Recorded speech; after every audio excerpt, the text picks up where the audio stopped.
मातृभूमि को अपनी पहचान मिलने वाली है। और उन चिड़ियों की चहक से, गीत से मन में बड़ी उमंग हो रही है, उत्साह बढ़ रहा है, हमारा जोश उससे कई गुना बढ़ रहा है।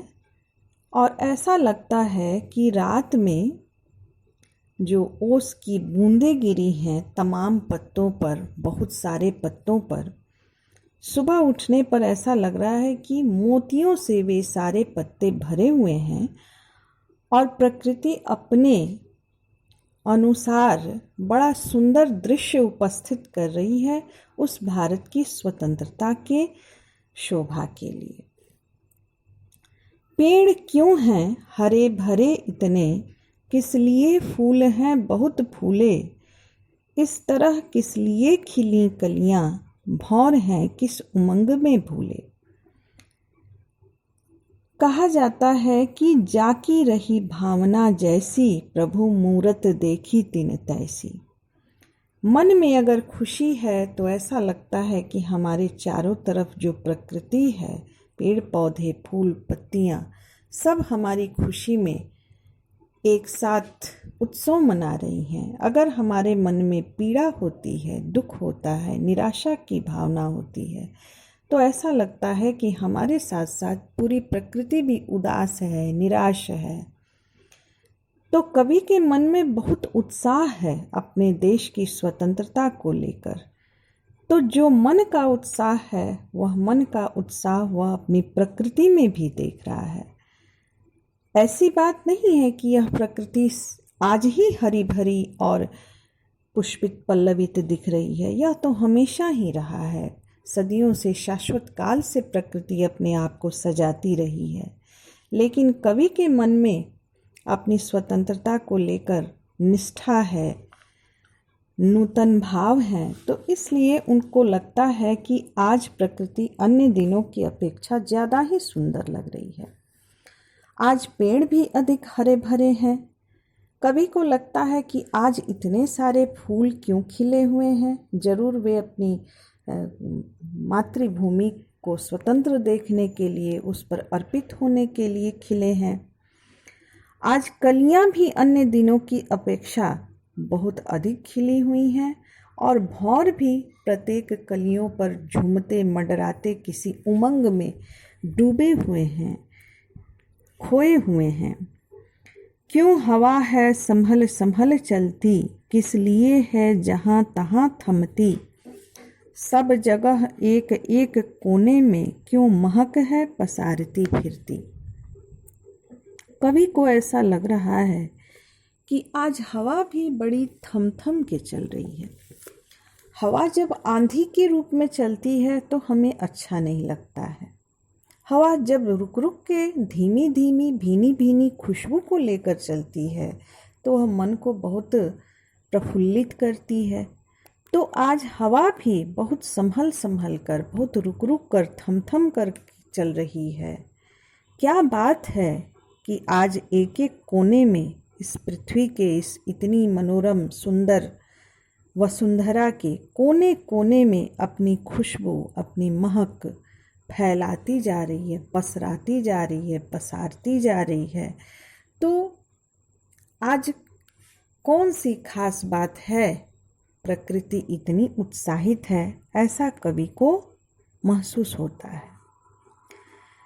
लाल नीले सफ़ेद पत्तों में भर गए फूल बेली बहली क्यों, झील तालाब और नदियों में बिछ गई चादरें सुनहली क्यों।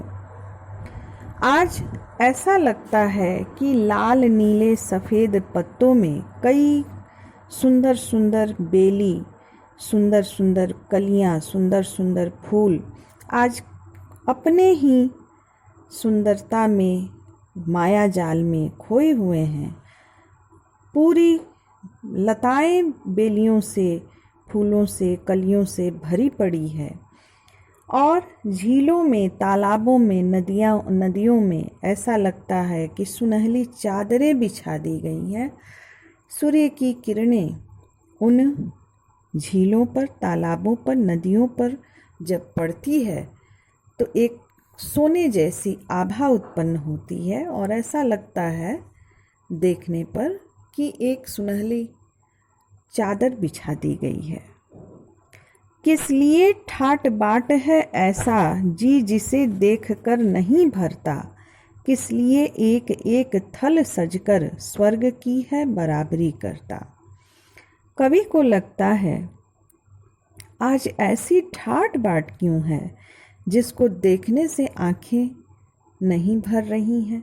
ऐसा लगता है कि किसी की सवारी निकलने वाली है, किसी बहुत बड़े राजा को आना है, उसकी शोभा यात्रा निकलनी है।